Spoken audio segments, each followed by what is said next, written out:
Viewers, আসসালামু আলাইকুম। গুপ্তবিদ্যা সন্ধান ইউটিউব চ্যানেলে সবাইকে সুস্বাগতম। আজকে আপনাদের মাঝে যে বিদ্যাটি দেব এটা একদম জরুরি এবং গুরুত্বপূর্ণ বিদ্যা। এই বিদ্যাটা মৌমাছির চাক পরীক্ষা করা। তো এর আগে বান মারার বিভিন্ন কিছু দিছি, এবার আপনাদেরকে পরীক্ষা করার জন্য দিচ্ছি। যদি কোনো চাকে অথবা কোনো পাকা দালানে যদি চাক লাগে তো সেই ক্ষেত্রে আপনারা পরীক্ষা করতে পারবেন। যখন আপনারা এই মন্ত্রটা পাঠ করবেন, মৌমাছির চাকে যদি বান মারা থাকে মৌমাছিরা নড়চড় করবে না। যদি বান মারা না থাকে মৌমাছিরা এরকম উড়ে উঠবে, সমস্ত মৌমাছি এরকম উড়ে উঠবে, হোঁ করে উঠবে। তো এটা আপনারা খেলা দেখাইতে পারবেন, 10 জন 20 জন 50 জন 100 জন লোককে দেখাই দিতে পারবেন। মৌমাছির কাছে এরকম করে থাপ্পড় দিবেন, মন্ত্র পাঠ করবেন, ফুঁক দিবেন, একটা থাপ্পড় দিবেন, মৌমাছি হোঁ করে উঠবে।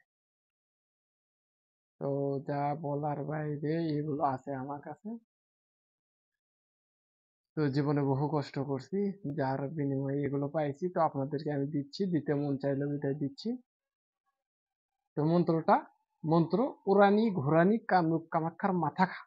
তো আরেকবার বলে দে, মন্ত্র উড়ানি ঘোরানি কামরূপ কামাক্ষার মাথা খা। তো আরেকবার বলে দে, উড়ানি ঘোরানি কামরূপ কামাক্ষার মাথা খা। এটা যদি গাছ হয় এরকম করে একটা থাপড় দিবেন, এবার একটা ফু দিবেন, একটু জোরসে দিবেন, ওই মৌমাছি এরকম উড়াল দিয়ে উঠবে। তো সবাই ভালো থাকুন, সুস্থ থাকুন, আসসালামু আলাইকুম।